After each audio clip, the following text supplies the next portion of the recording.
ਦੋਸਤੋ, ਜਿਵੇਂ ਕਿ ਤੁਸੀਂ ਜਾਣਦੇ ਹੋ ਕਿ ਭਾਰਤ ਦੀ ਕੇਂਦਰੀ ਸਰਕਾਰ ਵੱਲੋਂ ਪਹਿਲਾਂ 3 ਆਰਡੀਨੈਂਸਸ ਬਣਾਏ ਗਏ ਔਰ ਹੁਣ ਇਹਨਾਂ ਆਰਡੀਨੈਂਸਸ ਨੂੰ ਕਾਨੂੰਨਾਂ ਦਾ ਰੂਪ ਦਿੱਤਾ ਜਾ ਚੁੱਕਿਆ ਹੈ ਔਰ ਇਹ ਕਾਨੂੰਨ ਕਿਸਾਨਾਂ ਅਤੇ ਕਿਸਾਨੀ ਦੇ ਵਿਰੁੱਧ ਹਨ। ਇਸ ਬਾਬਤ ਪੰਜਾਬ, ਹਰਿਆਣਾ ਸਮੇਤ ਕਈ ਹੋਰ ਸੂਬਿਆਂ ਦੇ ਵਿੱਚ ਰੈਲੀਆਂ, ਰੋਸ ਮੁਜ਼ਾਹਰੇ ਕੀਤੇ ਜਾ ਰਹੇ ਹਨ। ਇਸ ਕੜੀ ਨੂੰ ਜੋੜਦਿਆਂ ਹੋਇਆਂ ਐਡਮਿੰਟਨ ਸ਼ਹਿਰ ਦੇ ਵਿੱਚ 2 ਵੱਖ-ਵੱਖ ਰੈਲੀਆਂ ਦਾ ਆਯੋਜਨ ਕੀਤਾ ਗਿਆ। ਪਹਿਲੀ ਰੈਲੀ ਦਿਨ ਸ਼ਨੀਵਾਰ ਨੂੰ ਅਕਤੂਬਰ 10, 2020 ਐਡਮਿੰਟਨ ਵਿਖੇ ਲੈਜਿਸਲੇਚਰ ਦੀਆਂ ਗਰਾਊਂਡਾਂ ਦੇ ਵਿੱਚ ਕੀਤੀ ਗਈ। ਇਸ ਰੈਲੀ ਦਾ ਆਯੋਜਨ ਸਿੱਖ ਯੂਥ ਐਡਮਿੰਟਨ ਵੱਲੋਂ ਕੀਤਾ ਗਿਆ, ਜਿਸ ਵਿੱਚ ਹਜ਼ਾਰਾਂ ਦੀ ਗਿਣਤੀ ਵਿੱਚ ਸਮਰਥਕਾਂ ਵੱਲੋਂ ਸ਼ਿਰਕਤ ਕੀਤੀ ਗਈ। ਕਿਸਾਨ ਅਤੇ ਮਜ਼ਦੂਰ ਏਕਤਾ ਦੇ ਨਾਅਰੇ ਵੀ ਲਗਾਏ ਗਏ।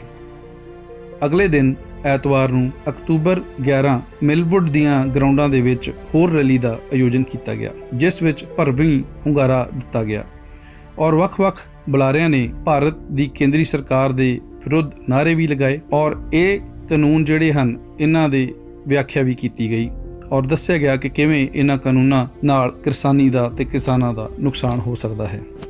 ਇਸ ਪਿੱਛੋਂ ਪ੍ਰਬੰਧਕਾਂ ਵੱਲੋਂ ਕੁਝ ਮੈਮੋਰੈਂਡਮ ਆਏ ਹੋਏ ਕੇਂਦਰੀ ਅਤੇ ਸੂਬਾ ਪੱਧਰੀ ਸਰਕਾਰ ਦੇ ਨੁਮਾਇੰਦਿਆਂ ਤੱਕ ਪਹੁੰਚਾਏ ਗਏ ਤਾਂ ਕਿ ਕੁਝ ਡਿਪਲੋਮੈਟਿਕ ਪ੍ਰੈਸ਼ਰ ਬਣਾ ਕੇ ਭਾਰਤੀ ਸਰਕਾਰ ਕੋਲੋਂ ਇਹ ਜਿਹੜੇ ਕਾਨੂੰਨ ਹਨ ਇਹ ਵਾਪਸ ਲਏ ਜਾ ਸਕਣ ਤਾਂ ਕਿ ਕਿਸਾਨੀ ਦੇ ਹੱਕ ਦੇ ਵਿੱਚ ਇਹ ਮਤਾ ਭੁਗਤ ਸਕੇ।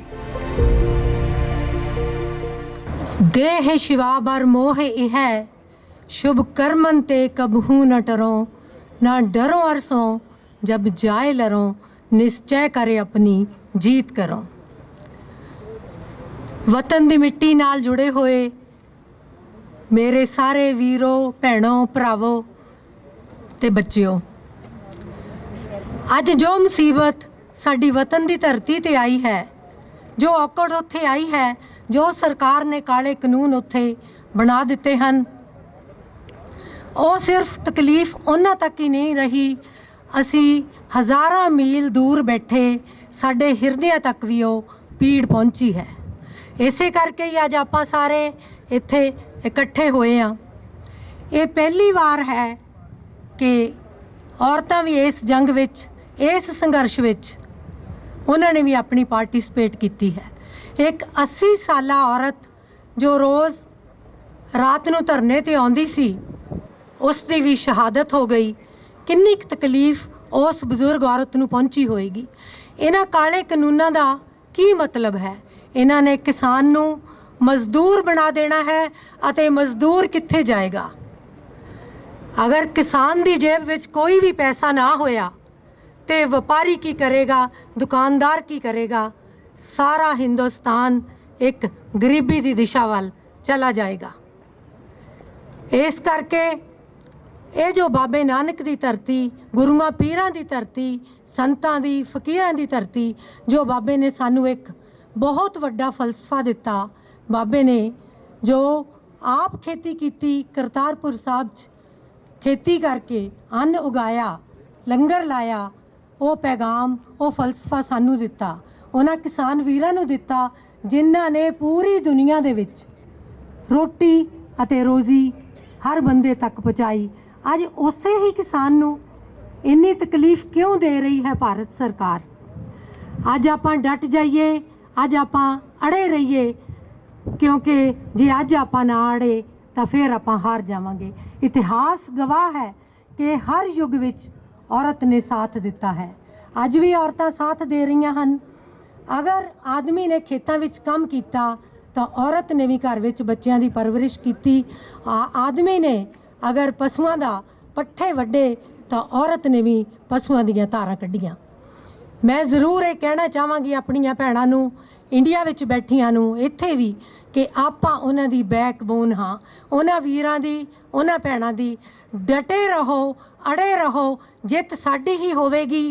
आखिरकार मैनू ये लगता है कि ये एक बड़ी वड्डी क्रांति दी एक संकेत है। एक क्रांति होएगी, असी अड़े रवांगे तां ही।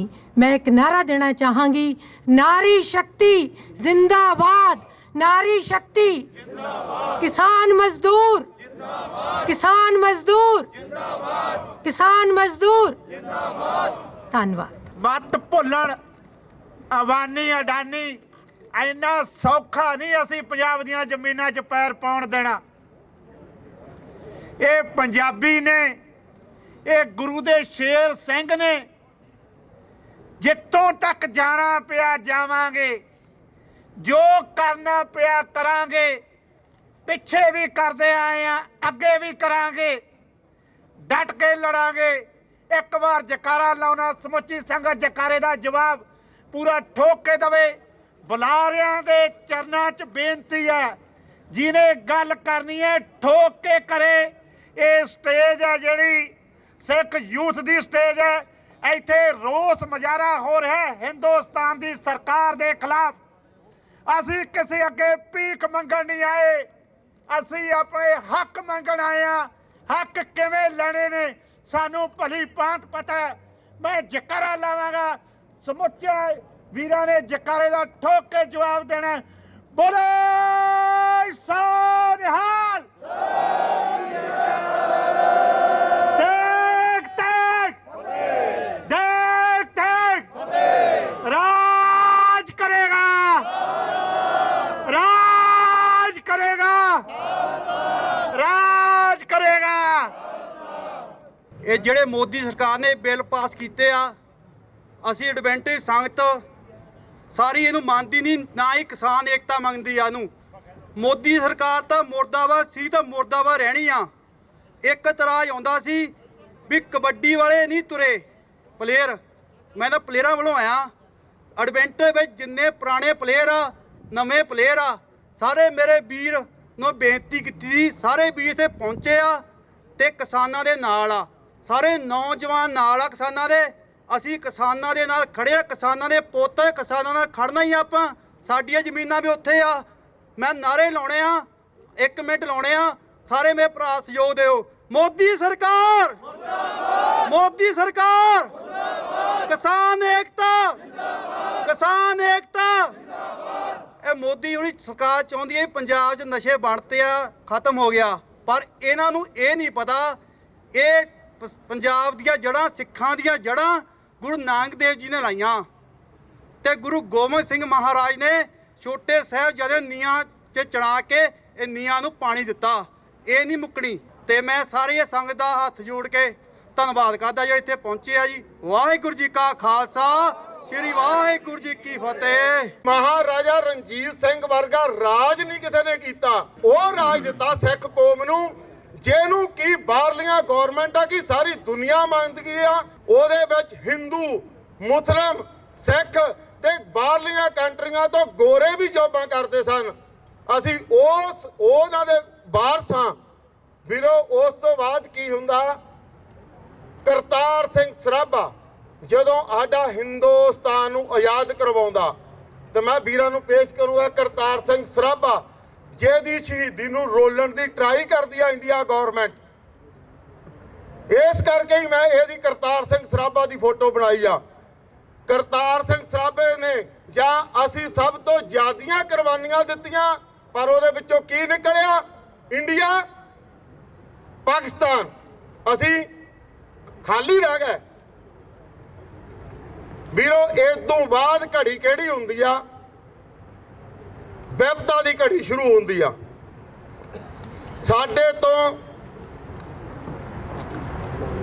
ਇੰਡੀਆ ਬਣਨ ਤੋਂ ਬਾਅਦ ਜਦੋਂ ਅਸੀਂ ਇੰਡੀਆ ਦੇ ਨਾਲ ਰਲ ਗਏ, ਸਾਡਾ ਪੰਜਾਬੀ ਬੋਲਦਾ ਜਿਹੜਾ ਸੂਬਾ ਉਹ ਵੀ ਖੋਹ ਲਿਆ ਗਿਆ।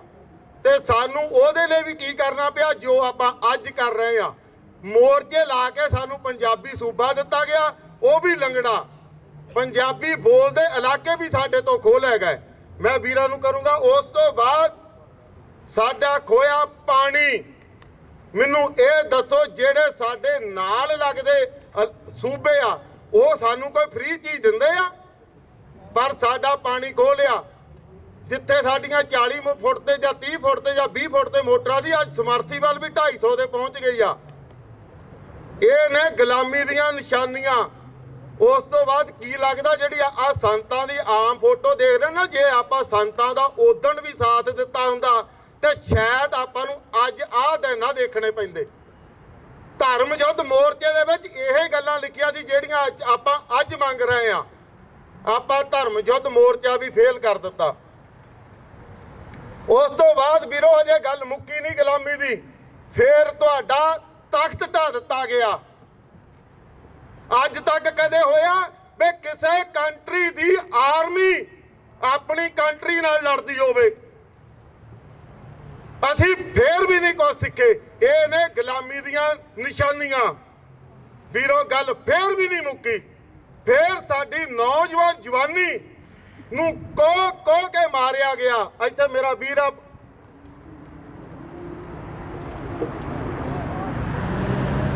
ਪ੍ਰਿਸਾਂ ਲਾ ਕੇ, ਕਸੂਰ ਇਹਨਾਂ ਦਾ ਕੀ ਸੀ ਜੋ ਆਪਾਂ ਅੱਜ ਮੰਗਦੇ ਆ? ਜੇ ਆਪਾਂ ਕਈਆਂ ਨੂੰ ਇਹ ਦੁੱਖ ਹੁੰਦਾ ਵੀ ਜਾ ਕੇ ਇੰਡੀਆ ਮੰਗੋ, ਜੇ ਇੰਡੀਆ ਜਾ ਕੇ ਮੰਗਾਂਗੇ ਹਾਲ ਆਪਣਾ ਅੱਜ ਵੀ ਆਈ ਹੋਣਾ। ਇਹਨਾਂ ਨਾਲ ਦਿੱਲੀ ਵਿੱਚ ਕੀ ਹੋਇਆ? ਇਹ ਨੇ ਗੁਲਾਮੀ ਦੀਆਂ ਨਿਸ਼ਾਨੀਆਂ। ਇਸ ਤੋਂ ਬਾਅਦ ਵੀ ਨਹੀਂ ਖਤਮ ਹੋਇਆ।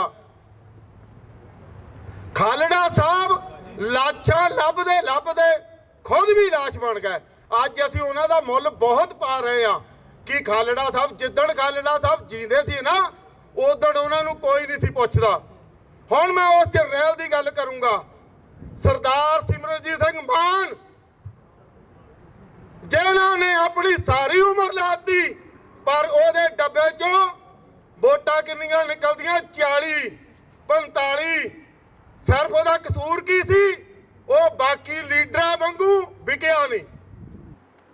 ਜੇ ਅਸੀਂ ਇੱਕ ਵਾਰੀ ਜਿਤਾਇਆ, ਉਸਨੇ ਪੁੱਛਿਆ ਕਿ ਮੈਂ ਕਿਰਪਾਨ ਦਾ ਮੁੱਦਾ ਜਿਹੜਾ ਅਸੀਂ ਆਮ ਨੌਜਵਾਨਾਂ ਦੇ, ਮੈਨੂੰ ਕੱਲ ਦੇ ਫੋਨ ਆ ਰਹੇ ਆ ਜੀ, ਮਾਨ ਸਾਹਿਬ ਨੂੰ ਜਿਤਾਇਆ ਸੀ, ਉਹ ਕਿਰਪਾਨ ਨਹੀਂ ਲੈ ਗਏ।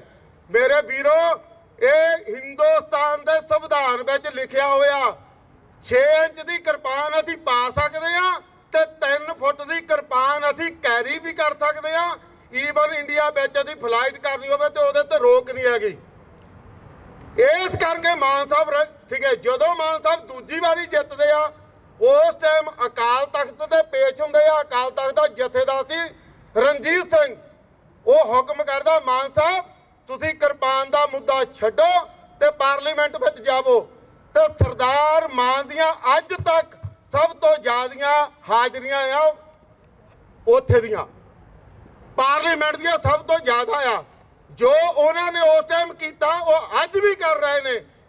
100 ਖੇਤ ਤੋਂ ਵੱਧ, ਮੇਰਾ ਇੱਕ ਦੱਸਣਾ ਜ਼ਰੂਰੀ ਆ, ਸਭ ਲੀਡਰਾਂ ਦੀਆਂ ਜ਼ਮੀਨਾਂ ਵਧੀਆਂ। ਮਾਨ ਸਾਹਿਬ 100 ਖੇਤ ਜ਼ਮੀਨ ਦਾ ਵੇਚ ਕੇ ਖਾ ਚੁੱਕੇ ਆ। ਅਸੀਂ ਉਹਨਾਂ ਦਾ ਮੁੱਲ ਵੀ ਨਹੀਂ ਪਾਇਆ, ਹਜੇ ਵੀ ਨਹੀਂ ਅਸੀਂ ਰੁਕੇ। ਉਸ ਤੋਂ ਬਾਅਦ ਕੀ ਹੁੰਦਾ? ਸਾਡੇ ਵੀਰਾਂ ਨੂੰ ਫਾਂਸੀ ਲੱਗਦੀ ਆ। ਮੈਂ ਰਾਜੋਮਾਣੇ ਦੀ ਗੱਲ ਕਰ ਰਿਹਾ। ਉਹਨਾਂ 'ਚ ਜੋ ਆਪਾਂ ਅੱਜ ਕਰ ਰਹੇ ਆ, ਉਹਨਾਂ ਦੇ ਸੰਬੰਧ ਵਿੱਚ ਪ੍ਰੋਟੈਸਟ ਆਪਾਂ ਇੱਥੇ ਹੀ ਕੀਤਾ ਸੀ ਤੇ ਸਾਡੇ ਵੀਰਾਂ ਨੂੰ ਉੱਥੇ ਕੀਤਾ ਸੀ। ਕੀ ਹੋਇਆ? ਜਸਪਾਲ ਸਿੰਘ ਨੂੰ ਗੋਲੀਆਂ ਮਾਰ ਕੇ ਸ਼ਹੀਦ ਕਰ ਦਿੱਤਾ ਗਿਆ। ਇਹ ਨੇ ਤੁਹਾਡੀਆਂ ਗੁਲਾਮੀ ਦੀਆਂ ਨਿਸ਼ਾਨੀਆਂ। ਗੱਲ ਹਜੇ ਵੀ ਨਹੀਂ ਖਤਮ ਹੋਈ। ਫਿਰ ਉਹਨਾਂ ਨੇ ਤੁਹਾਨੂੰ ਅਟੈਕ ਕੀਤਾ ਨਸ਼ਿਆਂ ਦੇ ਨਾਲ ਮਾਰਨ ਦਾ। ਮੇਰੇ ਵੀਰੋ, ਮੈਂ ਤੁਹਾਨੂੰ ਇੱਕ ਗੱਲ ਦੱਸਦਾ, ਗੌਰਮੈਂਟ ਨੇ ਕਿਹਾ ਹੋਇਆ ਪੰਜਾਬ ਦੀ ਧਰਤੀ ਤੇ 6 ਜੂਨ ਤੋਂ ਪਹਿਲਾਂ ਝੋਨਾ ਨਹੀਂ ਲਾ ਸਕਦੇ। ਕੋਈ ਮਾਈ ਦਾ ਲਾਲ ਦੱਸੋ, ਆਪਾਂ ਸਾਰੇ ਐਗਰੀਕਲਚਰ ਕੋਈ ਲਾ ਸਕਦਾ? ਉਹਦਾ ਝੋਨਾ ਵਾਹ ਦਿੱਤਾ ਜਾਂਦਾ। ਕੀ ਉਹ ਨਸ਼ੇ ਨਹੀਂ ਸੀ ਖਤਮ ਕਰ ਸਕਦੇ? 92 ਦੇ ਵਿੱਚ ਜਦੋਂ ਬੇਅੰਤੇ ਬੁੱਚੜ ਦੀ ਸਰਕਾਰ ਸੀ ਨਾ, ਉਸ ਟਾਈਮ ਇੱਥੇ ਮਾਝੇ ਦੇ ਬੰਦੇ ਬਹੁਤ ਮੇਰੇ ਵੀਰ ਹੋਣਗੇ, ਮਾਝੇ ਦੀ ਧਰਤੀ 'ਚ DSP ਰੈਂਕ ਸੀ CRP ਦਾ। ਉਹਨੇ ਇਹ ਗੱਲ ਕਹਿ ਦਿੱਤੀ ਸੀ ਵੀ ਤੁਹਾਡੀ ਮਾਂ ਦੀ ਕੁੱਖ ਤੋਂ ਲੈ ਕੇ 95 ਸਾਲ ਦੇ ਬਜ਼ੁਰਗ ਮਾਰ ਦਿੱਤੇ, ਪਰ ਤੁਸੀਂ ਮੁੱਕੇ ਨਹੀਂ। ਅਸੀਂ ਹੁਣ ਤੁਹਾਨੂੰ ਸਿੰਥੈਟਿਕ ਡਰੱਗ ਨਾਲ ਮਾਰਾਂਗੇ। ਉਹਨਾਂ ਨੇ ਸਾਡੇ 'ਚ ਸਿੰਥੈਟਿਕ ਡਰੱਗ ਮਾਰਤੀ, ਅਸੀਂ ਉਹਦੇ ਨਾਲ ਵੀ ਨਹੀਂ ਮਰੇ। ਇਹ ਨੇ ਗੁਲਾਮੀ ਦੀਆਂ ਨਿਸ਼ਾਨੀਆਂ। ਇਸ ਤੋਂ ਬਾਅਦ ਧੰਨ ਸ਼੍ਰੀ ਗੁਰੂ ਗ੍ਰੰਥ ਸਾਹਿਬ ਮਹਾਰਾਜ ਜੀ ਬੇਪੱਤੀ ਕੀਤੀ। ਜਿਹੜਾ ਮੋਨਾ ਹੋਵੇ, ਸਿੱਖ ਹੋਵੇ, ਪਰ ਹਰੇਕ ਦੇ ਹਿਰਦੇ ਬਲੁੰਦਰੇ ਗਏ। ਉੱਥੇ ਕੀ ਨਿਕਲਿਆ? ਜੋ ਤੁਸੀਂ ਅੱਜ ਐਡਮਿੰਟਨ ਦੀ ਧਰਤੀ ਤੇ ਕਰਦੇ ਆ, ਬਾਈਬਲ ਘਰਾਂ 'ਚ ਕੀਤਾ, ਉੱਥੇ ਵੀ ਤੁਹਾਡੇ ਗੋਲੀਆਂ ਮਾਰ ਦਿੱਤੀਆਂ ਗਈਆਂ। ਇਹ ਨੇ ਗੁਲਾਮੀ ਦੀਆਂ ਨਿਸ਼ਾਨੀਆਂ। ਮੇਰੇ ਵੀਰੋ, ਕੀ ਤੁਸੀਂ ਸੋਚਦੇ ਹੋ? ਇਸ ਕਰਕੇ ਸਾਨੂੰ ਇਨਸਾਫ ਇਹੀ ਮਿਲਦਾ ਹੈ। ਹੁਣ ਕੀ ਹੋਇਆ? ਤੁਹਾਡਾ ਮੰਡੀ ਬੋਰਡ, ਮਾਰਕਫੈਡ, ਮਾਰਕਿੰਗ ਕਮੇਟੀਆਂ, ਆੜਤੀਏ, ਉਹ ਖਤਮ ਕਰ ਦਿੱਤੇ ਗਏ ਨੇ। ਇਹ ਕੀ ਨੇ? ਤੁਹਾਡੀ ਗੁਲਾਮੀ ਦੀਆਂ ਨਿਸ਼ਾਨੀਆਂ। ਮੇਰੇ ਵੀਰੋ ਜਿਹੜੇ ਆ ਬਿੱਲ ਪਾਸ ਕੀਤੇ ਨੇ ਨਾ, ਮੇਰੇ ਕੋਲ 2-10 ਮਿੰਟ ਪਹਿਲਾਂ ਈਮੇਲ ਆਈ ਆ, ਇਹਨਾਂ ਬਿੱਲਾਂ ਦਾ ਤੁਹਾਨੂੰ ਥੋੜਾ ਚਿਰ ਬਹੁਤ ਵਧੀਆ ਵੀ ਲੱਗਣਾ। ਅਸੀਂ ਹਰੇਕ ਗੱਲ ਭੁੱਲ ਜਾਂਦੇ ਆ। ਮੈਨੂੰ ਚੇਤਾ ਆ, ਮੈਂ ਤਾਂ ਗੁਰਦੁਆਰਾ ਸਾਹਿਬ ਦੀ ਇਲੈਕਸ਼ਨ ਲੜੀ ਸੀ। ਮੈਂ ਕਿਹਾ ਜੇ ਹਾਰ ਗਿਆ ਬੇਇੱਜ਼ਤੀ ਆਉਣੀ ਆ, ਤੇ ਮੈਨੂੰ ਕਦੇ ਸੂਝਵਾਨ ਨੇ ਕਿਹਾ ਅਸੀਂ ਤਾਂ ਅਕਾਲ ਤਖਤ ਵੀ ਢਵਾ ਕੇ ਚੇਤੇ ਭੁਲਾਈ ਫਿਰਦਾ, ਤੇ ਤੂੰ ਕਿਹੜੀ ਬੇਇੱਜ਼ਤੀ ਦੀ ਗੱਲ ਸੁਣਦਾ। ਮੇਰੇ ਵੀਰੋ ਇੱਕੋ ਇੱਕ ਹੈ, ਪਹਿਲਾਂ ਵੀ ਪੰਜਾਬ ਨੂੰ ਹੱਸਦਾ ਤੇ ਵੱਸਦਾ ਤੁਸੀਂ ਕੀਤਾ। ਅਸੀਂ ਇੱਥੇ ਕਾਫੀ ਦਾ ਇੰਨੇ ਕੁ ਕੰਜੂਸ ਤੇ ਇੰਨੇ ਕੁ ਅਸੀਂ ਮਨੀ ਨੂੰ ਆਪਣੀ ਸੇਵ ਕਰਦੇ ਆ ਨਾ, ਕਈ ਵਾਰੀ ਮੇਰੇ ਵਰਗਾ ਕਾਫੀ ਦਾ ਕੱਪ ਲੈਣ ਤੋਂ ਵੀ ਗਰੇਜ ਕਰਦਾ, ਕਾਹਨੂੰ $2 ਖਤਮ ਕਰਨੇ ਆ। ਅਸੀਂ ਜਿਹੜੀਆਂ ਜ਼ਮੀਨਾਂ ਜਾਇਦਾਦਾਂ ਇੱਥੋਂ ਪੈਸੇ ਭੇਜ ਕੇ ਵੀ ਉੱਥੇ ਬਣਾਈਆਂ ਨੇ, ਤੇ ਇਹਨਾਂ ਦਾ ਟਾਈਮ ਆਉਣ ਤੇ ਪਤਾ ਲੱਗਣਾ ਵੀ ਆਪਣਾ ਕੀ ਨੁਕਸਾਨ ਉੱਥੇ ਹੋਣਾ। ਇਸ ਕਰਕੇ ਮੇਰੇ ਵੀਰੋ ਇੱਕੋ ਗੱਲ ਤੇ ਖੜੋ। ਹੁਣ ਵੀ ਜਿਹੜੇ ਉੱਥੇ ਧਰਨੇ ਲੱਗੇ ਹੋਏ ਆ ਨਾ, ਸਰਕਾਰਾਂ ਹਿੱਲ ਗਈਆਂ ਆ, ਜਿਹੜੇ ਉੱਥੇ ਧਰਨੇ ਲੱਗੇ ਆ ਉਹਨਾਂ ਧਰਨਿਆਂ ਦਾ ਸਮਰਥਨ ਕਰੋ। ਸ਼ੰਭੂ ਬਾਰਡਰ ਤੇ ਬਹੁਤ ਵੱਡਾ ਧਰਨਾ ਲੱਗਾ। ਮੈਂ ਇਹ ਗੱਲ ਕਹਿਣਾ ਵੀ ਕਈ ਵਾਰੀ ਸੋਚ ਲੈਂਦੇ ਵੀ ਅਸੀਂ 10 ਕੁ ਜਾਣੇ ਆ। ਮੇਰੇ ਵੀਰੋ ਨੋਟ ਕਰਨ ਵਾਲੀਆਂ ਗੱਲਾਂ ਮੈਂ ਸਿਰਫ ਤੁਹਾਨੂੰ ਇਸ਼ਾਰੇ ਦੱਸਦਾ, ਉਦੋਂ ਬਾਅਦ ਸਰਚ ਤੁਸੀਂ ਆਪ ਕਰਨੀ ਆ। ਜਿੱਦਣ ਹਿੰਦੁਸਤਾਨ ਨੂੰ ਆਜ਼ਾਦ ਕਰਵਾਉਂਦੇ ਨਾ, ਜੇ ਆਪਾਂ ਭਗਤ ਸਿੰਘ ਜਾਂ ਗਾਂਧੀ ਉਹਨਾਂ ਤੋਂ ਲੈ ਕੇ ਉਹਨਾਂ ਨੂੰ ਅਕਾਊਂਟ ਕਰਦੇ ਆ ਤਾਂ 10,000 ਤੋਂ ਫਿਗਰ ਵੱਧ ਨਹੀਂ ਸੀ, ਜਦ ਕਿ ਆਬਾਦੀ ਆਪਣੀ 57 ਕਰੋੜ ਦੀ ਸੀ ਉਸ ਟਾਈਮ। ਹਮੇਸ਼ਾ ਜਿਹੜੇ ਆਜ਼ਾਦੀ ਘਰਾਟੀ ਉਹ ਬਹੁਤ ਥੋੜੇ ਹੁੰਦੇ ਆ। ਇਸ ਕਰਕੇ ਮੇਰੀ ਸਾਰੇ ਵੀਰਾਂ ਨੂੰ ਬੇਨਤੀ ਆ, ਵੀਰੋ ਆਪਣੇ ਜਿਹੜੇ ਉੱਥੇ ਮੋਰਚੇ ਲੱਗੇ ਆ ਉਹਨਾਂ ਦੀ ਸਪੋਰਟ ਕਰੋ। ਆਲਰੇਡੀ ਸਰਕਾਰਾਂ ਦੇ ਨੱਕ ਵਿੱਚ ਦਮ ਉਹਨਾਂ ਨੇ ਕਰ ਦਿੱਤਾ, ਤੇ ਜੇ ਹੁਣ ਤੁਹਾਨੂੰ ਫੇਲ ਕਰਨਾ ਨਾ ਮੇਰੇ, ਉਹ ਵੀ ਤੁਹਾਨੂੰ ਨਾਲ ਦੱਸ ਜਾਵਾਂ। ਹੁਣ ਉਹ ਸ਼੍ਰੋਮਣੀ ਕਮੇਟੀ ਦੀ ਇਲੈਕਸ਼ਨ ਲੈ ਕੇ ਆ ਰਹੇ ਆ, ਤੁਹਾਡਾ ਜਿਹੜਾ ਧਿਆਨ ਹੈ ਉਹ ਦੂਜੇ ਪਾਸੇ ਕਨਵਰਟ ਕਰਨ ਵਾਸਤੇ। ਇਸ ਕਰਕੇ ਮੇਰੀ ਹੱਥ ਬੰਨ੍ਹ ਕੇ ਬੇਨਤੀ ਹੋ, ਤੁਸੀਂ ਇੱਥੇ ਵੀ ਪਹੁੰਚੇ ਹੋ, ਜਿਹੜੇ ਉੱਥੇ ਕਿਸਾਨਾਂ ਨੇ ਮੋਰਚੇ ਲਾਏ ਹੋਏ ਆ ਨਾ, ਉਹਨਾਂ ਮੋਰਚਿਆਂ ਦਾ ਸਾਥ ਦਿਓ। ਉੱਥੇ ਲੰਗਰ ਦੀ ਸੇਵਾ ਲਓ, ਉੱਥੇ ਕਿਸੇ ਵੀਰ ਦੀ ਗੱਡੀ 'ਚ ਪੈਟਰੋਲ ਪਾ ਕੇ ਦਿਓ। ਬਹੁਤ ਔਖਾ ਆ। ਆਪਾਂ ਤੇ ਅੱਜ ਆ ਗਏ ਆ ਤੇ ਕੱਲ ਨੂੰ ਆਪਾਂ ਮੇਰੇ ਵਰਗੇ ਨੇ ਕੰਮ ਤੇ ਦੌੜ ਜਾਣਾ।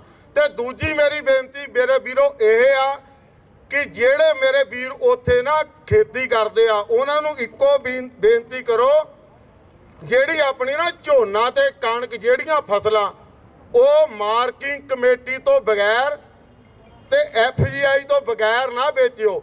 ਇਹਨਾਂ ਦਾ ਤੁਹਾਨੂੰ ਫੇਰ ਪਤਾ ਲੱਗਣਾ ਜਦੋਂ ਤੁਸੀਂ ਉਹਨਾਂ ਦੇ ਥਰੂ ਨਾ ਆਪਣੀਆਂ ਫਸਲਾਂ ਵੇਚੀਆਂ, ਤੇ ਫਿਰ ਕੀ ਹੋਣਾ, ਉਹਨਾਂ ਨੇ ਕਹਿਣਾ ਇਹਨਾਂ ਚੀਜ਼ਾਂ ਦੀ ਲੋੜ ਨਹੀਂ, ਉਹਨਾਂ ਨੇ ਖਤਮ ਕਰ ਦੇਣਾ, ਤੇ ਤੁਹਾਡੀਆਂ ਜਿਹੜੀਆਂ ਫਸਲਾਂ ਆ ਉਹ ਕੌਡੀਆਂ ਦੇ ਭਾਅ ਖਰੀਦਣੀਆਂ। ਮੇਰੀਆਂ ਇੰਨੀਆਂ ਕੁ ਬੇਨਤੀਆਂ ਦੀ। ਵਾਹਿਗੁਰੂ ਜੀ ਕਾ ਖਾਲਸਾ, ਵਾਹਿਗੁਰੂ ਜੀ ਕੀ ਫਤਿਹ। ਅੱਜ ਅਸੀਂ ਸ਼ਹਿਰ ਦੀ ਪਾਰਲੀਮੈਂਟ ਜਿਹਨੂੰ ਆਪਾਂ ਲੈਜਿਸਲੇਚਰ ਬਿਲਡਿੰਗ ਵੀ ਕਹਿ ਦਿੰਦੇ ਹਾਂ, ਬਿਲਡਿੰਗ ਹੈ ਜੀ, ਇੱਥੇ ਆਏ ਹੋਏ ਹਾਂ। ਔਰ ਇੱਥੇ ਆਉਣ ਦਾ ਇੱਕ ਵਿਸ਼ੇਸ਼ ਮਕਸਦ ਹੈ।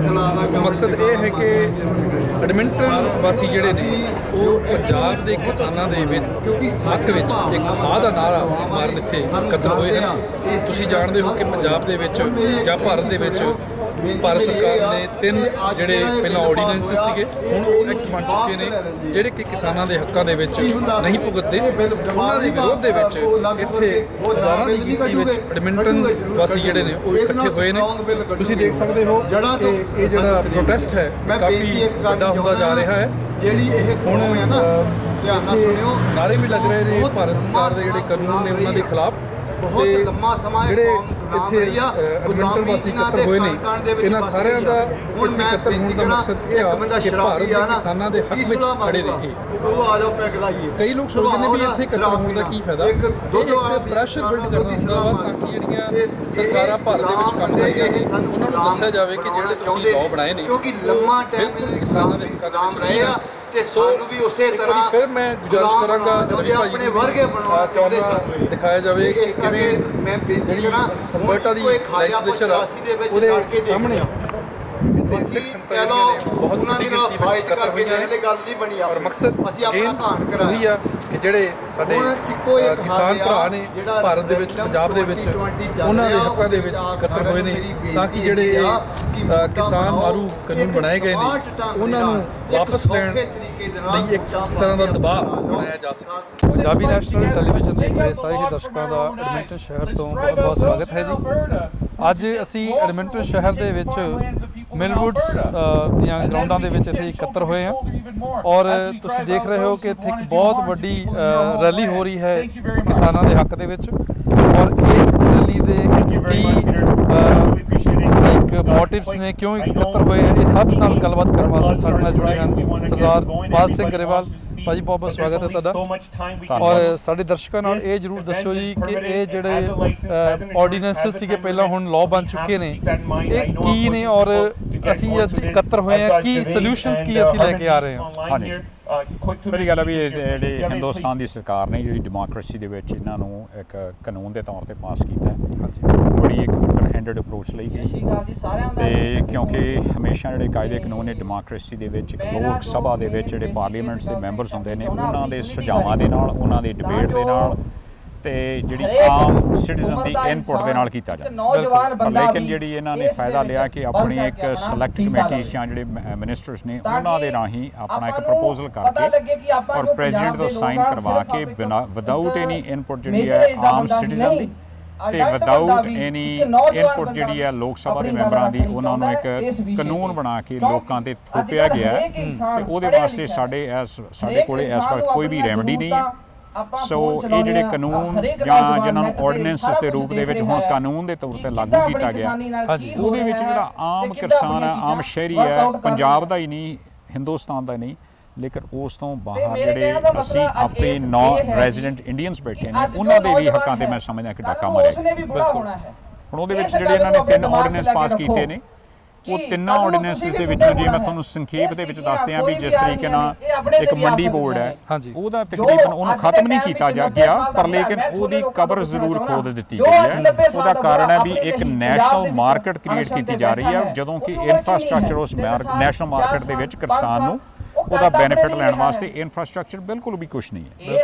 ਔਰ ਉਸ ਪਹਿਲੇ ਆਰਡੀਨੈਂਸ ਦੇ ਵਿੱਚ ਜਿਹੜਾ ਉਹਨਾਂ ਨੇ ਕੀ ਕੀਤਾ ਕਿ ਜਿਹੜਾ ਕਿਸਾਨ ਹੈ ਉਹਦੀ ਖਰੀਦ ਫਰੋਖਤ ਜਿਹੜੀ ਉਹਦੀ ਐਕਚੁਅਲ ਜਿਹੜੀ ਐਨੂਅਲ ਪ੍ਰੋਡਕਸ਼ਨ ਹੈ, ਨਾ ਮੈਂ ਕਿਸੇ ਸਿਆਸੀ ਕਾਰਪੋਰੇਟ ਮੰਡੀਆਂ ਆ ਕੇ ਖਰੀਦ ਸਕਦੀਆਂ ਨੇ ਤੇ ਉਹਦੇ ਵਾਸਤੇ ਜਿਹੜਾ ਐਮਐਸਪੀ ਜਿਹੜਾ ਮਿਨੀਮਮ ਜਿਹੜਾ ਸਪੋਰਟ ਪ੍ਰਾਈਸ ਹੈ ਉਹਦੀ ਕੋਈ ਗਾਰੰਟੀ ਨਹੀਂ ਹੈ ਜਿਹੜੀ ਕਿ ਆਮ ਮੰਡੀ ਬੋਰਡ ਦੇ ਵਿੱਚ ਤੁਹਾਨੂੰ ਮਿਲਦੀ ਹੈ। ਜੋ ਆਪਾਂ ਕੀ ਹੁਣ ਕਿਉਂਕਿ ਮੰਡੀ ਬੋਰਡ ਦੀ ਬਜਾਏ ਉਹਨਾਂ ਨੇ ਆ ਕੇ ਤੁਹਾਨੂੰ ਇੱਕ ਹਾਇਰ ਰੇਟ ਆਫਰ ਕਰਨਗੇ 1-2 ਸਾਲ ਵਾਸਤੇ, ਤੁਸੀਂ ਉਹਦੇ ਵਿੱਚ ਵੇਚ ਦੇਣੀ ਹੈ। ਉਹਦੇ ਤੋਂ ਜਿਹੜਾ ਟੈਕਸਿਸ ਤੇ ਡਿਊਟੀਜ਼ ਜਿਹਨਾਂ ਨਾਲ ਮੰਡੀ ਬੋਰਡ ਚੱਲਦੇ ਨੇ ਉਹ ਹੌਲੀ ਹੌਲੀ ਖਤਮ ਹੋ ਜਾਣਗੇ ਔਰ ਜਿਸ ਦਿਨ ਉਹ ਖਤਮ ਹੋ ਗਏ ਫਿਰ ਤੁਹਾਡੇ ਕੋਲੇ ਦੂਜਾ ਅਲਟਰਨੇਟਿਵਸ ਕੋਈ ਨਹੀਂ ਹੈ, ਤੁਹਾਡੇ ਕੋਲੇ ਹੋਰ ਕੋਈ ਚੋਇਸ ਹੀ ਨਹੀਂ ਜਿੱਥੇ ਤੁਸੀਂ ਵੇਚ ਸਕਦੇ ਹੋ। ਹੁਣ ਇੱਕੋ ਹੀ ਖਰੀਦਦਾਰ ਰਹਿ ਗਿਆ ਤੇ ਉਹਨੇ ਹੁਣ ਤੁਹਾਡੇ ਆਪਣੇ ਮਰਜ਼ੀ ਦੇ ਨਾਲ ਜਿਹੜਾ ਰੇਟ ਸੈੱਟ ਕਰਨਾ ਉਹਦੇ ਤੇ ਤੁਹਾਨੂੰ ਵੇਚਣਾ ਪੈਣਾ ਹੈ। ਉਹਨੇ ਅੱਧੇ ਪਿੰਡ ਨੂੰ ਵੱਖਰਾ ਰੇਟ ਆਫਰ ਕਰਨਾ ਹੈ ਤੇ ਦੂਜੇ ਨੂੰ ਉਹਦੇ ਖਿਲਾਫ ਜਿਹੜੀ ਕੰਪੀਟੀਸ਼ਨ ਕਰਵਾ ਕੇ ਤੁਹਾਡੇ ਜਿਹੜੀ ਹੈ ਫਸਲ ਹੈ ਉਹ ਘੱਟ ਤੋਂ ਘੱਟ ਦੇ ਭਾਅ ਤੇ ਲੈਣੀ ਹੈ।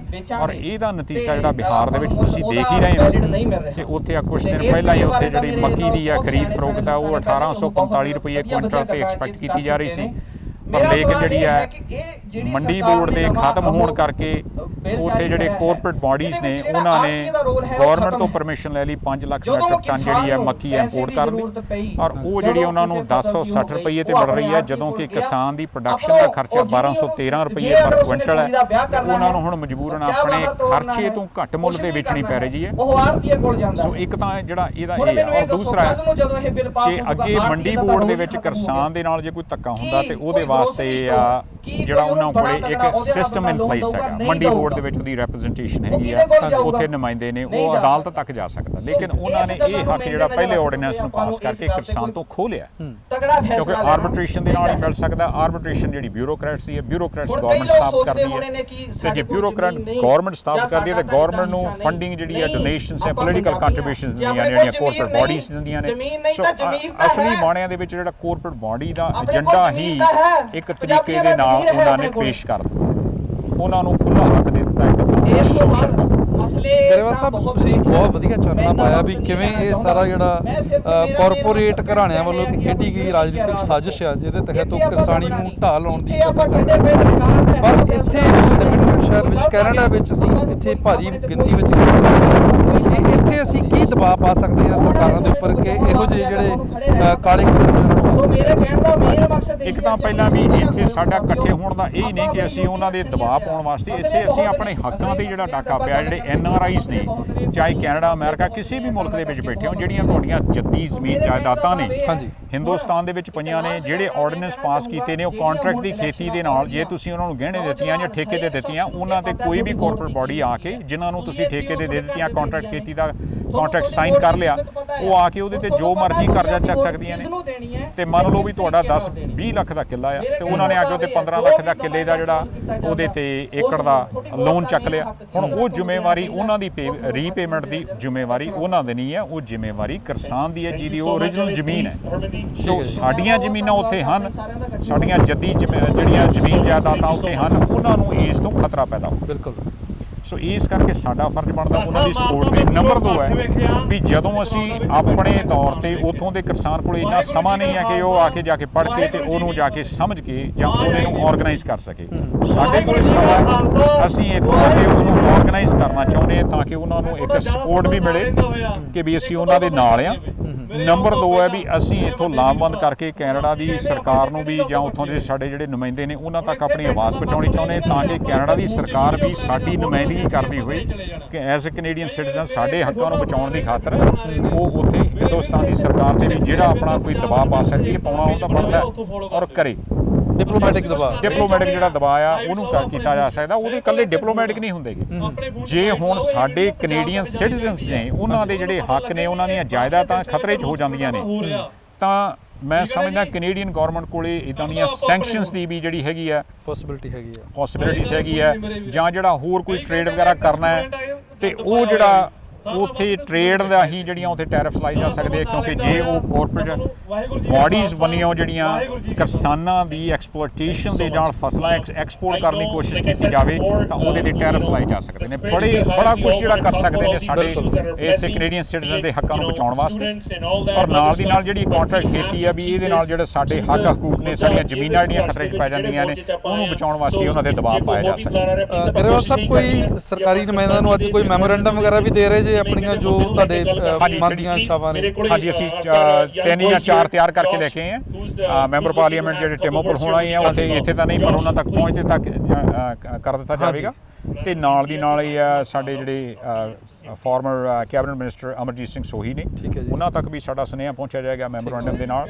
ਤੇ ਜਸਵੀਰ ਦਿਓਲ ਹੋਣੀ ਉਹਨਾਂ ਨੇ ਸ਼ਮੂਲੀਅਤ ਕੀਤੀ ਹੈ, ਉਹਨਾਂ ਨੂੰ ਪੇਸ਼ ਕੀਤਾ ਜਾਏਗਾ। ਤੇ ਨਾਲ ਦੀ ਨਾਲ ਜਿਹੜੇ ਸਿਟੀ ਕਾਉਂਸਲ ਦੇ ਵਿੱਚ ਮੋ ਬੰਗਾ ਹੋਣੀ ਨੇ, ਉਹਨਾਂ ਨੂੰ ਵੀ ਅਸੀਂ ਜਿਹੜਾ ਆਪਣਾ ਇਹ ਮੈਮੋਰੈਂਡਮ ਪੇਸ਼ ਕਰਾਂਗੇ। ਠੀਕ ਹੈ ਜੀ। ਪਾਲ ਸਿੰਘ ਗਰੇਵਾਲ ਜੀ, ਤੁਸੀਂ ਸਾਡੇ ਨਾਲ ਗੱਲਬਾਤ ਕੀਤੀ, ਆਪ ਜੀ ਦਾ ਬਹੁਤ ਬਹੁਤ ਧੰਨਵਾਦ। ਔਰ ਆਸ ਕਰਦੇ ਹਾਂ ਜੀ ਜਿਹੜੀ ਅੱਜ ਰੈਲੀ ਕੀਤੀ ਆ ਵਾਕਈ ਇਹ ਇੱਕ ਅਸਰਦਾਰ ਹੋਵੇ ਔਰ ਇਹਦਾ ਜਿਹੜਾ ਨਤੀਜਾ ਆਉਣ ਵਾਲੇ ਦਿਨਾਂ ਦੇ ਵਿੱਚ ਦੇਖਣ ਨੂੰ ਮਿਲੇ ਔਰ ਕਿਸਾਨਾਂ ਦੇ ਹੱਕਾਂ ਦੇ ਵਿੱਚ ਜਿਹੜੇ ਕਾਨੂੰਨ ਨੇ ਉਹਨਾਂ ਵਿੱਚ ਲੋੜੀਂਦੇ ਬਦਲਾਅ ਕੀਤੇ ਜਾਣ। ਬਹੁਤ ਬਹੁਤ ਧੰਨਵਾਦ ਜੀ, ਤੁਸੀਂ ਸਮਾਂ ਦਿੱਤਾ, ਲੋਕਾਂ ਤੱਕ ਸਾਡਾ ਜਿਹੜਾ ਪਹੁੰਚਾਉਣ ਦਾ ਮੌਕਾ ਦਿੱਤਾ। ਧੰਨਵਾਦ ਸਾਰਿਆਂ ਦਾ। ਧੰਨਵਾਦ ਤੁਹਾਡਾ, ਮੈਨੂੰ ਪ੍ਰੋਗਰਾਮ ਤੇ 2 ਸ਼ਬਦ ਕਹਿਣ ਦਾ ਸਮਾਂ ਦੇਣ ਲਈ ਵੀ, ਤੇ ਅੱਜ ਦਾ ਜਿਹੜਾ ਤੁਸੀਂ ਇੱਥੇ ਇਹ ਪ੍ਰੋਗਰਾਮ ਲਿਖਿਆ ਇਹਦੇ ਲਈ ਮੈਂ ਤੁਹਾਡਾ ਐਜ਼ MLA ਹੋਣ ਦੇ ਨਾਤੇ ਤੇ ਆਪੋਜੀਸ਼ਨ ਵੱਲੋਂ ਵੀ ਤੇ ਆਪਣੇ ਜਿਹੜੇ ਦੋਸਤ ਮੇਰੇ ਇੱਥੋਂ ਨਾਲ ਦੀ ਰਾਈਡਿੰਗਸ ਤੋਂ MLA ਨੇ, ਉਹਨਾਂ ਨੇ ਮੈਨੂੰ ਮੈਸੇਜ ਭੇਜ ਕੇ ਕਿਹਾ ਕਿ ਸਪੈਸ਼ਲੀ ਸਾਡੇ ਵੱਲੋਂ ਤੁਹਾਡਾ ਜਿਹੜਾ ਧੰਨਵਾਦ ਜ਼ਰੂਰ ਕਰਨਾ।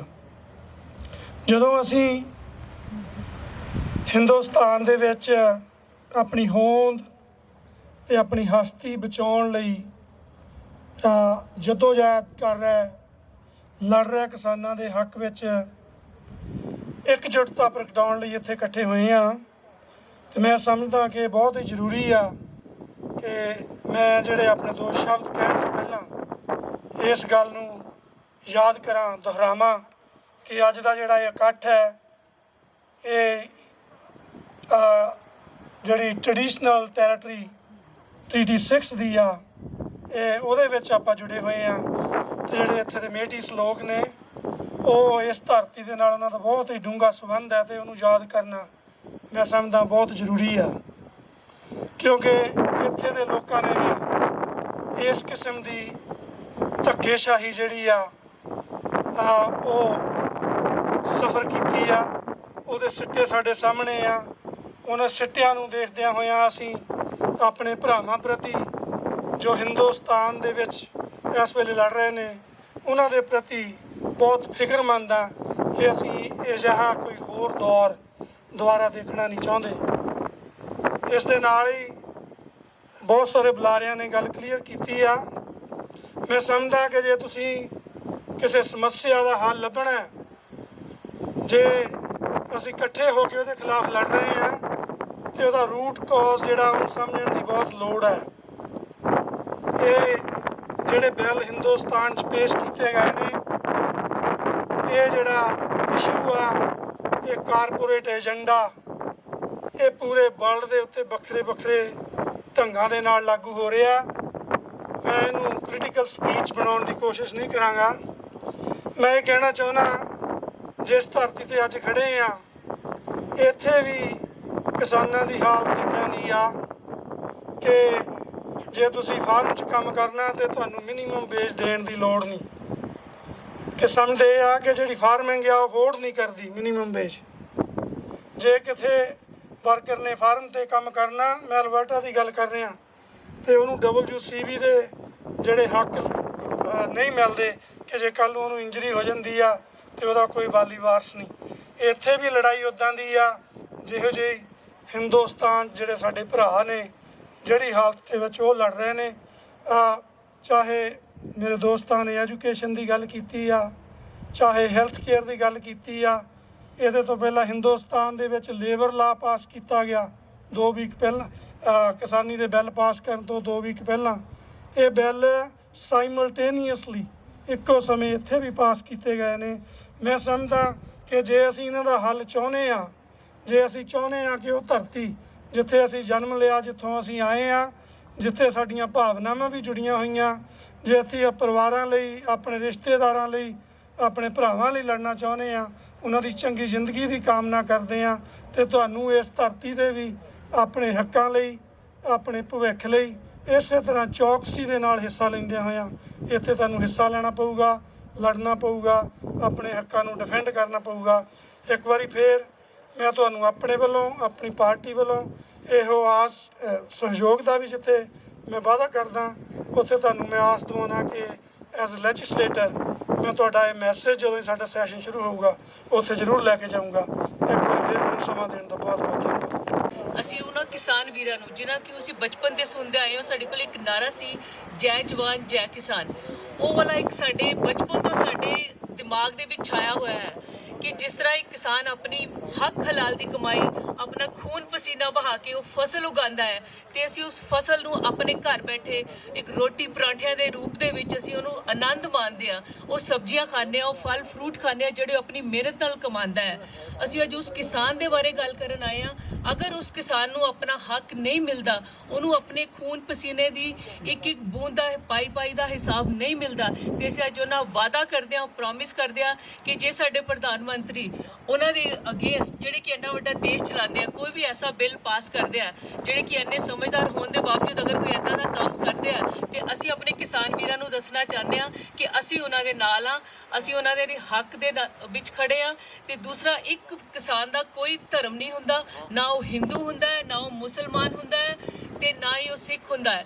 ਤੇ ਇਸ ਕਰਕੇ ਉਹ ਕਿਸਾਨ ਜਿਹੜਾ ਕਿ ਸਾਡੇ ਦਿਲ ਦਿਮਾਗ ਦੇ ਵਿੱਚ ਸ਼ੁਰੂ ਤੋਂ ਸਾਨੂੰ ਇਹ ਸਿਖਾਇਆ ਜਾਂਦਾ ਹੈ ਕਿ ਇਹ ਕਿਸਾਨ ਦੇ ਅਗਰ ਹਲ ਨਾ ਚਲਾਉਂਦਾ, ਅਗਰ ਇਹ ਖੇਤ ਵਿੱਚ ਮਿਹਨਤ ਮਜ਼ਦੂਰੀ ਨਾ ਕਰਦਾ, ਤੇ ਸਾਡੇ ਅੱਜ ਘਰਾਂ ਦੇ ਵਿੱਚ ਸ਼ਾਇਦ ਅਨਾਜ ਨਾ ਹੁੰਦਾ। ਤੇ ਅਸੀਂ ਉਹਦੇ ਮਿਹਨਤ ਦੇ ਸਦਕੇ ਅੱਜ ਉਸ ਨੂੰ ਆਪਣੀ ਇੱਕ ਗੱਲ ਕਹਿਣਾ ਚਾਹੁੰਦੇ ਹਾਂ ਕਿ ਜੋ ਵੀ ਤੁਸੀਂ ਕਰ ਰਹੇ ਹੋ, ਜੋ ਜੰਗ ਲੜ ਰਹੇ ਹੋ, ਜੋ ਵੀ ਲੜਾਈ ਤੁਸੀਂ ਲੜ ਰਹੇ ਹੋ, ਅਸੀਂ ਤੁਹਾਡੇ ਨਾਲ ਹਾਂ, ਤੇ ਅਸੀਂ ਤੁਹਾਡੇ ਹਰ ਇੱਕ ਕਦਮ ਤੇ ਤੁਹਾਡਾ ਸਾਥ ਦੇਵਾਂਗੇ। ਅਸੀਂ ਉਹਨਾਂ ਨਾਲ ਇਹ ਵਾਅਦਾ ਕਰਦੇ ਹਾਂ। Thank you. ਸੁਣਨ ਵਾਲੇ ਸੱਜਣੋ, ਜਾਗਦੇ ਰਹੋ। ਇਹ ਲੜਾਈ ਹਿੰਦੁਸਤਾਨ ਦੀ ਨਹੀਂ, ਮਿਹਨਤ ਕਰਦੀ ਲੁੱਟ ਦੀ ਆ। ਕਰੋਨੇ ਦੀ ਆੜ ਦੇ ਥੱਲੇ ਲੋਕਾਂ ਦੇ ਇਕੱਠ ਨਹੀਂ ਸੀ ਹੋ ਸਕਦੇ। ਇਹਨਾਂ ਨੇ ਨਵੇਂ ਬਿੱਲ ਲਿਆ ਕੇ ਪਾਸ ਵੀ ਕਰ ਲਏ, ਸੈਸ਼ਨ ਵੀ ਨਹੀਂ ਚੱਲਣ ਦਿੱਤੇ, ਵਿਰੋਧੀ ਪਾਰਟੀਆਂ ਵੀ ਨਹੀਂ ਸੱਦੀਆਂ। ਇਹ ਕੰਮ ਇੱਥੇ ਵੀ ਹੋ ਰਿਹਾ। ਹੈਲਥ ਕੇਅਰ ਪ੍ਰਾਈਵੇਟ ਹੋ ਰਿਹਾ। ਉਹਦੇ ਲਈ ਵੀ ਮੈਂ ਕਹਿੰਦਾ ਜਾਗਦੇ ਰਹੋ। ਲੜਾਈ ਸਾਡੀ ਉਹ ਵੀ ਆ, ਅਸੀਂ ਆਪਣੇ ਬੱਚਿਆਂ ਨੂੰ ਕੀ ਦੇ ਕੇ ਜਾਣਾ। ਜੇ ਅਸੀਂ ਆਪਣੇ ਬਜ਼ੁਰਗਾਂ ਨੂੰ ਕਈ ਵਾਰੀ ਇਹ ਕਵਾਂਗੇ ਨਾ ਤੇ ਖੇਤੀ ਲਈ ਸਾਡੇ ਲਈ ਕੁਝ ਨਹੀਂ ਕੀਤਾ, ਪਹਿਲਾਂ ਤਾਂ ਉਹ ਐਵੇਂ ਹਾੜੇ ਹੀ ਵਾਹੁੰਦੇ ਰਹੇ, ਹੋਰ ਉਹਨਾਂ ਨੇ ਕੁਝ ਨਹੀਂ ਕੀਤਾ, ਤੇ ਕੱਲ ਨੂੰ ਸਾਡੇ ਬੱਚੇ ਵੀ ਇਹ ਕਹਿਣਗੇ ਕਿ ਇਹਨਾਂ ਨੇ ਸਾਡੇ ਲਈ ਕੁਝ ਨਹੀਂ ਕੀਤਾ। ਐਪਲੀਕੇਸ਼ਨਾਂ ਲੈ ਲਈਆਂ ਗਈਆਂ ਆ ਕਾਰਪੋਰੇਸ਼ਨਾਂ ਤੋਂ, ਅਲਵਾਡਾ ਹੈਲਥ ਕੇਅਰ ਵੇਚਣ ਲਈ। ਇੱਕ ਮੈਂ ਐਗਜ਼ਾਮਪਲ ਦੇ ਰਿਹਾ, ਨਹੀਂ ਤਾਂ ਗੱਲ ਬਾਕੀ ਲੰਬੀ ਹੋ ਜਾਏਗੀ। ਜਾਗਦੇ ਰਹੋ, ਸੰਘਰਸ਼ ਜਾਰੀ ਰੱਖੋ। ਸੰਘਰਸ਼ ਅੱਜ ਦਾ ਨਹੀਂ ਹੋਣਾ ਚਾਹੀਦਾ। ਜੇ ਅੱਜ ਕੁਝ 100 ਦਾ ਇਕੱਠ ਆ ਤੇ ਕੱਲ ਨੂੰ ਹਜ਼ਾਰਾਂ 'ਚ ਹੋਣਾ ਚਾਹੀਦਾ, ਨਾ ਕਿ ਇਹਦੇ ਨਾਲ ਹੀ ਮੈਂ ਤੁਹਾਡਾ ਸਾਰਿਆਂ ਦਾ ਧੰਨਵਾਦ ਕਰਦਾ। ਕਿਸਾਨ ਏਕਤਾ, ਕਿਸਾਨ ਏਕਤਾ, ਕਿਸਾਨ ਏਕਤਾ। ਸ਼ੁਕਰੀਆ ਜੀ। ਆਪਾਂ ਜਿਵੇਂ ਪਹਿਲਾਂ ਗੱਲ ਕਰਦੇ ਹਟਿਆ ਨਾ ਕਿ ਆਪਣਾ ਇਕੱਲੇ ਦਾ ਕੋਈ ਜ਼ਿੰਮੇਵਾਰੀ ਹੁੰਦੀ ਹੈ। ਮੇਰਾ ਆਪਣੇ ਤੌਰ ਤੇ ਇੱਕ ਫਰਜ਼ ਹੁੰਦਾ, ਮੈਂ ਆਪਣੇ ਪਰਿਵਾਰ ਦੇ ਤੌਰ ਤੇ ਤਾਂ ਆਪਣੀਆਂ ਸਾਰੀਆਂ ਜ਼ਿੰਮੇਵਾਰੀਆਂ ਪੂਰੀਆਂ ਕਰਦਾ ਹਾਂ, ਪਰ ਇੱਕ ਜ਼ਿੰਮੇਵਾਰੀ ਮੇਰੀ ਸਮਾਜਿਕ ਹੁੰਦੀ ਹੈ ਕਿ ਮੈਂ ਅੱਛਾ ਸਮਾਜ ਲੋੜਦਾ ਕਿ ਮੇਰੇ ਬੱਚੇ, ਮੈਂ ਇੱਕ ਅੱਛੇ ਸਮਾਜ ਸਾਹ ਲਵਾਂ, ਤੇ ਫਿਰ ਉਹਦੇ ਮੁਤਾਬਕ ਮੈਨੂੰ ਹਿੱਸਾ ਵੀ ਪਾਉਣਾ ਪਏਗਾ ਕਿ ਸਮਾਜ ਅੱਛਾ ਹੋਵੇ। ਸਾਨੂੰ ਉਧਰ ਤੁਰਨਾ ਪਏਗਾ, ਆਪਣਾ ਹਿੱਸਾ ਪਾਉਣਾ ਪਏਗਾ ਸਮਾਜ ਨੂੰ ਸਵੱਛ ਕਰਨ 'ਚ, ਚੰਗਾ ਕਰਨ 'ਚ, ਉਹਨੂੰ ਕਲੀਨ ਕਰਨ ਦੇ ਵਿੱਚ। ਸੋ ਇਹੀ ਕੋਸ਼ਿਸ਼ ਕਰ ਰਹੇ ਹਾਂ। ਸੋ ਜਿਹੜੀ ਪਹਿਲਾਂ ਗੱਲ ਆਖੀ ਕਿ ਇਹ ਅਸੀਂ ਮਨ 'ਚੋਂ ਕੱਢ ਦਈਏ ਕਿ ਕੁਝ ਨਹੀਂ ਹੋ ਸਕਦਾ। ਜਦੋਂ ਅਸੀਂ ਸਾਰੇ ਜੁੜ ਜਾਂਦੇ ਹਾਂ ਨਾ, ਉਦੋਂ ਬਹੁਤ ਕੁਝ ਹੋ ਸਕਦਾ ਹੁੰਦਾ। ਜਿਵੇਂ ਉਹ ਸ਼ੇਰ ਹੈ ਕਿ कौन कहता है आसमां में शेक नहीं होता, जरा एक पत्थर तो तबीयत से उछालो यारो। किसान एकता, किसान एकता, किसान एकता। ਇੱਕ ਗੱਲ ਹੋਰ ਕਹਿਣੀ ਚਾਹੂੰਗਾ ਕਿ ਅਸੀਂ ਜਦੋਂ ਘਰਾਂ ਤੋਂ ਤੁਰਦੇ ਹਾਂ, ਜਿਹੜੇ ਮੇਰੇ ਵੀਰ ਪੰਜਾਬ 'ਚ ਉੱਥੇ ਰੋਜ਼ ਧਰਨਿਆਂ 'ਚ ਜਾਂਦੇ ਨੇ, ਇੱਕ ਗੱਲ ਜੇ ਇਹ ਗੱਲ ਉਹਨਾਂ ਤੱਕ ਪਹੁੰਚੀ ਹੋਏਗੀ ਕਿ ਅਸੀਂ ਜਦੋਂ ਘਰਾਂ ਤੋਂ ਤੁਰਦੇ ਹਾਂ ਨਾ, ਤਾਂ ਸਾਡੇ ਕੋਲੇ ਅੱਜ ਸਾਡੇ ਨਾਲ ਉਹ ਭਰਾ ਜਿਹੜੇ ਸਾਡੇ ਘਰਾਂ 'ਚ ਕੰਮ ਕਰਦੇ ਰਹੇ ਨੇ, ਖੇਤਾਂ 'ਚ ਕੰਮ ਕਰਦੇ ਰਹੇ ਨੇ, ਸਾਂਝੀ ਲੋਕ, ਦੁਕਾਨਦਾਰ, ਉਹ ਸਾਰੇ ਨੇ। ਅੱਜ ਤੁਸੀਂ ਜਦੋਂ ਘਰਾਂ 'ਚ ਤੁਰਦੇ ਹੋ ਤਾਂ ਭੁੱਲ ਜਾਓ ਕਿ ਤੁਸੀਂ ਜੱਟ ਹੋ। ਜੱਟ ਸ਼ਬਦ ਜਾਂ ਤੁਸੀਂ ਘਰੇ ਰੱਖ ਜਾਓ। ਜੇ ਤੁਸੀਂ ਲੈ ਗਏ ਹੋ ਧਰਨੇ ਤੇ ਨਾਲ, ਤਾਂ ਧਰਨੇ ਤੇ ਛੱਡਿਓ, ਘਰੇ ਜੱਟ ਨਾ ਮੁੜਿਆ ਜੇ। ਜਿੰਨਾ ਚਿਰ ਅਸੀਂ ਇੱਕ ਨਹੀਂ ਨਾ ਹੁੰਦੇ, ਉਹਨਾਂ ਚਿਰ ਸਾਡਾ ਕੁਝ ਨਹੀਂ ਬਣਦਾ। ਜਿੰਦਾਬਾਦ ਕਿਸਾਨ। ਪਹਿਲਾਂ ਕਿਸਾਨ ਆ, ਅਸੀਂ ਕਿਸਾਨ ਦੇ ਹੀ ਪੁੱਤ ਆ, ਤੇ ਕਿਸਾਨ ਦੇ ਪੁੱਤ ਹੋ ਕੇ ਸਾਰੇ ਉੱਥੇ ਸੰਘਰਸ਼ ਕਰ ਰਹੇ ਨੇ। ਸੋ ਅਸੀਂ ਜੱਟ ਸ਼ਬਦ ਨੂੰ ਕਿਤੇ ਪਾਸੇ ਰੱਖਣਾ, ਮੇਰਾ ਖਿਆਲ ਤੁਸੀਂ ਇਸ਼ਾਰਾ ਸਮਝਦੇ ਹੋਵੋਗੇ। ਸੋ ਮੈਂ ਅਗਲੇ ਬੁਲਾਰੇ ਨੂੰ ਬੁਲਾਉਣਾ ਚਾਹੂੰਗਾ, ਨੈਮ ਗੁਲਾਰ ਜੀ। ਮੈਂ ਗੱਭਰੂ ਦੇਸ਼ ਪੰਜਾਬ ਦਾ, ਮੇਰੇ ਹੱਥ 'ਚ ਸਮਾਰਟਫੋਨ, ਮੈਨੂੰ ਡਾਟਾ ਦੰਦੇ ਰੱਜ ਕੇ, ਇਹ ਤੁਸੀਂ ਗੱਲ ਧਿਆਨ ਨਾਲ ਸੁਣ ਲਿਓ, ਮੈਨੂੰ ਡਾਟਾ ਦੰਦੇ ਰੱਜ ਕੇ, ਪਹਿਲਾਂ BSNL ਦੀ ਗੱਲ ਹੋਈ ਆ, ਹੋਰ ਚੀਜ਼ਾਂ ਦੀ ਗੱਲ ਹੋਈ ਆ, ਉਹ ਸਾਲਾ ਫ੍ਰੀ ਮਿਲਣ ਲੱਗ ਗਿਆ, ਐਕਸਕਿਊਜ਼ ਮਾਈ ਲੈਂਗੁਏਜ, ਉਹ ਫ੍ਰੀ ਮਿਲਣ ਲੱਗ ਗਿਆ ਡਾਟਾ ਤੁਹਾਨੂੰ। ਪਰ ਤੁਸੀਂ ਸੋਚੋ ਕਿਉਂ ਮੈਨੂੰ ਡਾਟਾ ਦੰਦੇ ਰੱਜ ਕੇ ਮੇਰੀ ਝੁਕੀ ਰਹਿੰਦੀ ਆ ਤੋਂ? ਕਿਉਂ? ਕਿਉਂਕਿ ਮੈਂ ਮੁੱਦਿਆਂ ਤੇ ਗੱਲ ਨਾ ਕਰਾਂ, ਮੈਂ ਆਪਦੀ ਵੋਟ ਬਾਰੇ ਨਾ ਸੋਚਾਂ, ਮੈਂ ਆਪਦੀ ਕਿਸਾਨੀ ਬਾਰੇ ਨਾ ਸੋਚਾਂ। ਠੀਕ ਹੈ ਜੀ, ਮੈਂ ਹੱਕ ਨਾ ਕਿਧਰੇ ਆਪਣੇ ਮੰਗ ਲਾਂ, ਮੈਂ ਹੱਕ ਨਾ ਕਿਧਰੇ ਆਪਣੇ ਮੰਗ ਲਾਂ ਬਈ ਇਹ ਸਰਕਾਰਾਂ ਨਾ ਇਹ ਚਾਹੁਣ। ਮੈਂ ਗੱਭਰੂ ਦੇਸ਼ ਪੰਜਾਬ ਦਾ, ਮੈਂ ਗੱਭਰੂ ਦੇਸ਼ ਪੰਜਾਬ ਦਾ। ਇਹ ਮੁੰਡੇ ਕੁੜੀਆਂ ਮੇਰੇ ਨਾਲ ਦੇ ਨੇ, ਸਾਰੇ ਖੜੇ ਨੇ। ਮੈਂ ਵੀ ਛੋਟਾ ਹੁੰਦਾ ਆਇਆ ਇੱਥੇ ਕੈਨੇਡਾ, ਆਪਾਂ ਕੋਈ ਸੈਕੰਡ ਪੀੜ੍ਹੀ ਆ, ਕੋਈ ਪਹਿਲੀ ਪੀੜ੍ਹੀ ਆ, ਕੋਈ ਬਾਅਦ 'ਚ ਆਇਆ, ਕੋਈ ਫੈਮਿਲੀ ਕੇਸ 'ਤੇ ਆਇਆ। ਇਹ ਮੁੰਡੇ ਕੁੜੀਆਂ ਮੇਰੇ ਨਾਲ ਦੇ ਜਿਹੜੇ ਚੰਗਾ ਫਿਊਚਰ ਭਾਲਦੇ, ਆਪਾਂ ਚੰਗਾ ਫਿਊਚਰ ਭਾਲਦੇ ਆ ਨਾ, ਸਾਰੇ ਚਾਹੁੰਦੇ ਨੇ, ਆਪਾਂ ਛੱਡ ਕੇ ਇੱਥੇ ਆ ਗਏ। ਓਪਰਚੁਨਿਟੀ ਫਾਲੋ ਕਰਦੇ ਕਰਦੇ ਉਹ ਮੁਲਕ ਚਲੇ ਗਏ ਬਾਹਰਲੇ, ਲੈ ਕਰਜ਼ੇ ਕਰ ਡਿਗਰੀਆਂ। ਸਾਡੇ ਮਾਂ ਪਿਓ ਨੇ ਸਾਨੂੰ ਪੜ੍ਹਾਇਆ ਵੀ ਕਿਸਾਨੀ 'ਚ ਤਾਂ ਕੋਈ ਫਾਇਦਾ ਨਹੀਂ, ਤੁਸੀਂ ਪੜ੍ਹ ਲਓ। ਕਰਜ਼ੇ ਲੈ ਕੇ ਸਾਨੂੰ ਪੜ੍ਹਾਇਆ, ਲੈ ਕਰਜ਼ੇ ਕਰਕੇ ਡਿਗਰੀਆਂ, ਉਹ ਕਿਹੜੇ ਖੂਹ ਵਿੱਚ ਪਾਉਣ? ਉਹ ਕਿਸਾਨੀ ਦੇ ਖੂਹ 'ਚ ਪਾਤੀਆਂ। ਨਹੀਂ, ਮੈਂ ਗੱਭਰੂ ਦੇਸ਼ ਪੰਜਾਬ ਦਾ। ਆ ਲੀਡਰ ਮੇਰੇ ਦੇਸ਼ ਦੇ, ਆ ਲੀਡਰ ਮੇਰੇ ਦੇਸ਼ ਦੇ ਬਿਨ ਵੋਟਾਂ ਕੁਝ ਨਹੀਂ ਦੇਖਦੇ, ਇਹਨਾਂ ਆਪਣੇ ਬੱਚੇ ਸੈੱਟ ਕਰ ਲਏ। ਮੈਨੂੰ ਤੁਸੀਂ ਦੇਖ ਲਿਓ, ਕੋਈ ਵੀ ਲੀਡਰ ਆ, ਕੋਈ ਵੀ, ਚਾਹੇ ਉਹ ਕਾਉਂਸਲਰ ਆ, ਚਾਹੇ ਕੋਈ ਕਿਤੇ ਵੀ ਮਾੜਾ ਜਿਹਾ ਕਿਤੇ ਸਰਕਾਰੀ ਅਹੁਦੇ ਤੇ ਉਹ ਹੋਵੇ, ਠੀਕ ਹੈ ਜੀ, ਇਹਨਾਂ ਆਪਣੇ ਬੱਚੇ ਸੈੱਟ ਕਰ ਲਏ ਤੇ ਸਾਡੇ ਯੂਥ ਨੂੰ ਚੱਟਾ ਵੇਚਦੇ। ਇਹ ਤੁਹਾਨੂੰ ਵੀ ਪਤਾ, ਆਪਾਂ ਨੂੰ ਸਾਰਿਆਂ ਨੂੰ ਪਤਾ। ਪਰ ਫਿਰ ਬੇਸਿਕ ਮੁੱਦਾ ਕੀ ਆ? ਅਸੀਂ ਚੁਣਿਆ, ਜੇ ਉਹ ਸਾਡੀ ਗੱਲ ਨਹੀਂ ਹੋ ਰਹੀ, ਸਾਡੀ ਵੋਟ ਨਹੀਂ ਪੈ ਰਹੀ, ਤਾਂ ਸਾਨੂੰ ਆਪਣੀ ਵੋਟ ਬਦਲਣੀ ਪੈਣੀ ਆ, ਸਾਡੇ ਲੀਡਰ ਬਦਲਣੇ ਪੈਣੇ ਨੇ, ਸਾਨੂੰ ਮੂਹਰੇ ਆਉਣਾ ਪੈਣਾ। ਸਾਨੂੰ ਕਹਿ ਕੇ ਕੈਲੀਫੋਰਨੀਆ, ਮੈਕਸੀਕੋ ਲੱਗੇ ਬਣਾਉਣ। ਮੈਂ ਗੱਭਰੂ ਦੇਸ਼ ਪੰਜਾਬ ਦਾ, ਮੈਂ ਗੱਭਰੂ ਦੇਸ਼ ਪੰਜਾਬ ਦਾ।